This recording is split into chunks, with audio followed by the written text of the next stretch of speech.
So you may be wondering, what? Another double review?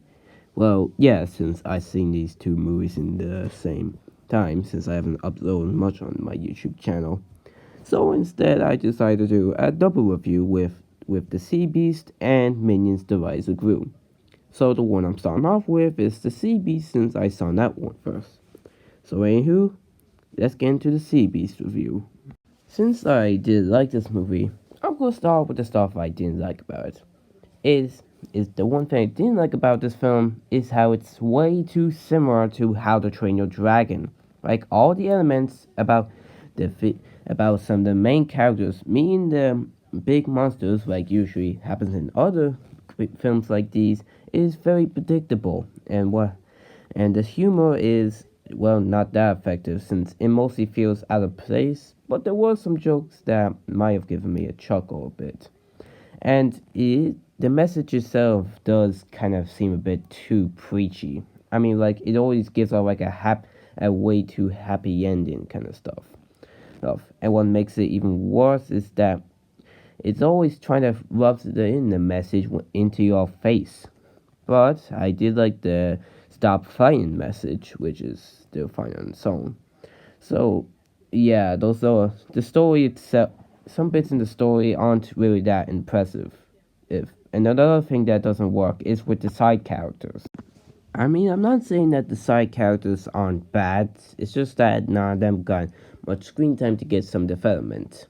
Even with the crew that in the Pirates crew sidekicks that don't feel like legitimate characters. But for some of the main characters aren't really great. Like the main girl who is Maisie is basically a Scrappy Doo type of character, which she is quite annoying at times. Seriously, she really gets on my nerves and doesn't give me a lot of, like, some bit of likability in her, instead of her just bringing up the message, like, as the film goes on. And that's my biggest criticism I have of her. Some of the other side characters aren't really special either, like the king and queen and blue and red being like the toothless type character. Seriously, you cannot tell how similar red is to toothless. Well, that's just the stuff I wasn't a big fan of. But the other stuff that I actually really did like. And I mean, sure, the story does feel a bit too similar to How to Train Your Dragon, and yes, it kind of ruins the moment at times. But if it is trying to be similar to the film, it actually does quite good, since it does tell on the world building on how pirates are enemies with sea beasts, like in Dragon, how Vikings are enemies with dragons, and it does manage it pretty well. And it even makes the action scenes quite intense and do give them some purpose. And they can be highly enjoyable to watch. And the pacing does work well with the action scenes too. Another thing that I like about this film is the animation itself. It's a complete masterpiece on how it works with the sea beasts in their originality of like different designs and different abilities that makes them stand among the rest. And especially the backgrounds. They have a nice detailed look with how they can feel big, like with the inevitable, the island, and, well, that other place I forgot the name of. But the one that works the sea beast is whenever they have a monster battle or with the other action scenes. And the action scenes themselves are quite impressive. They even give a unique shot, and they even go out on how it actually feels like you're actually watching something unique and quite detailed on how they work out with the action scenes. Another thing that does stand out with the animation is with the character designs on the humans. Since they have a more animated look that's a bit similar to Disney's CGI animation, but they do still look nice. Especially the character animation, given some of that character animation of smoothness. Yes, and I can definitely say that this is probably Netflix's biggest animation, or one of the masterpieces of animation they have made in a while. And some of the characters that I kind of like throughout this film. Jacob Holland seems like your typical generic character who is trying to, be the captain and all that. but at least the performance by Carl Urban does give him some charm. And another character who actually stands out is Captain Crow, who I can say he's the best character of the film. He's quite interesting.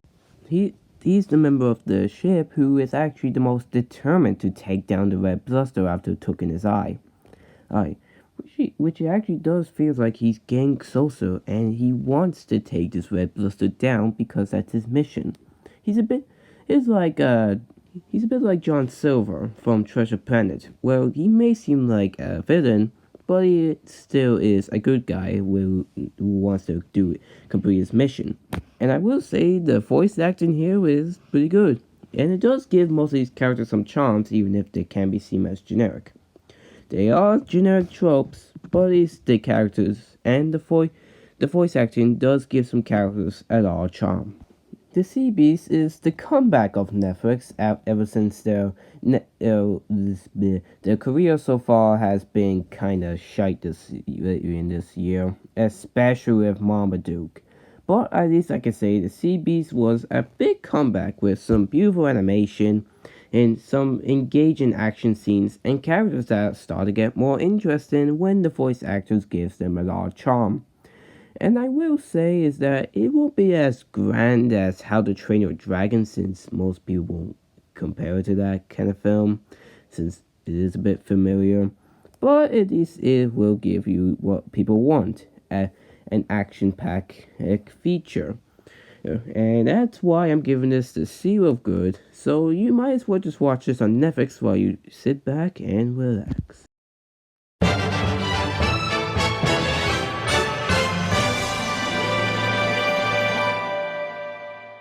And now moving on to the Minions The Rise of Gru review. So I find this movie decent, but the stuff I liked about it though, yeah, I mean sure the Minion madness going on throughout the film is a bit disastrous, but what works is with the pacing and the tone of the comedy and the actions.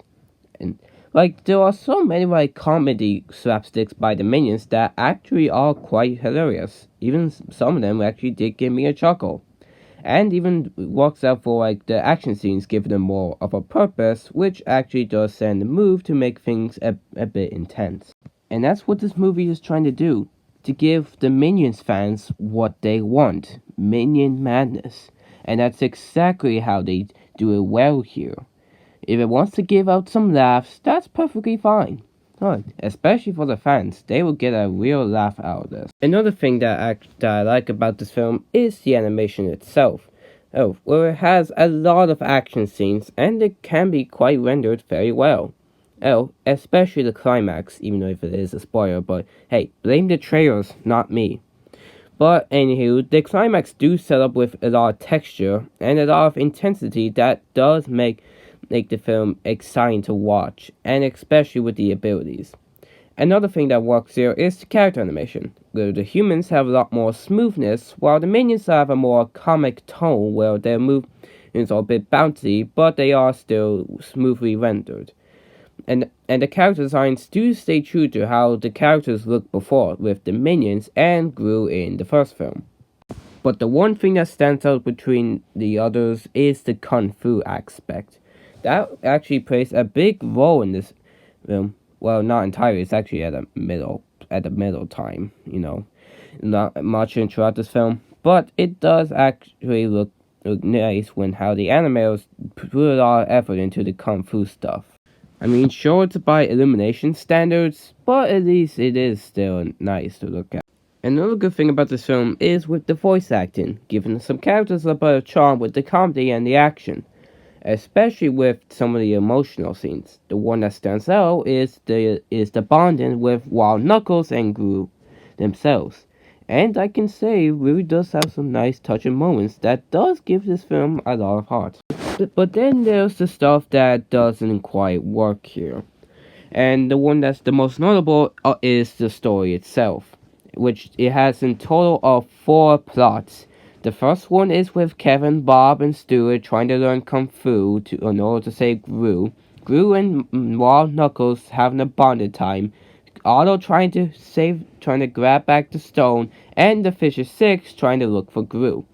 it makes the film so chaotic to the point that it has no clue of what kind of story it wants to tell, being a Minion sequel and a Despicable Me prequel. It is kind of strange since most of the time they even did that in Secret Life of Pets 2 when they literally had 3 parts at this in one story, which makes it impossible to follow.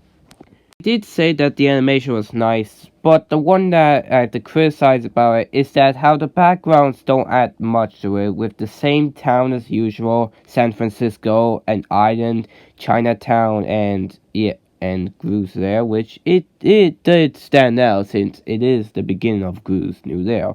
So at least I can give that background thing a praise for once.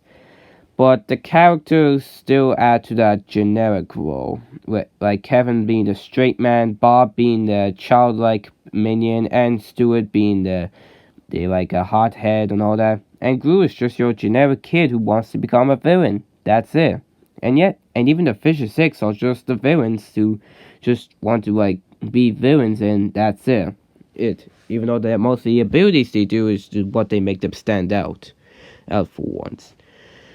I mean, I'm sure the characters aren't hateable, but their roles do come off as generic. Minions The Rise of Gru is a film that is what Minion fans wanted, especially the ones that just wear suits to go to theaters in order to see this movie like on TikTok. But the film is probably the weakest of the Illumination's status, especially for the Despicable Me franchise, with an unfocused story and generically flat characters. But the voice actors do give them some charm, the animation's nice, the action scenes are intense to watch, and it does have some quite of a heart.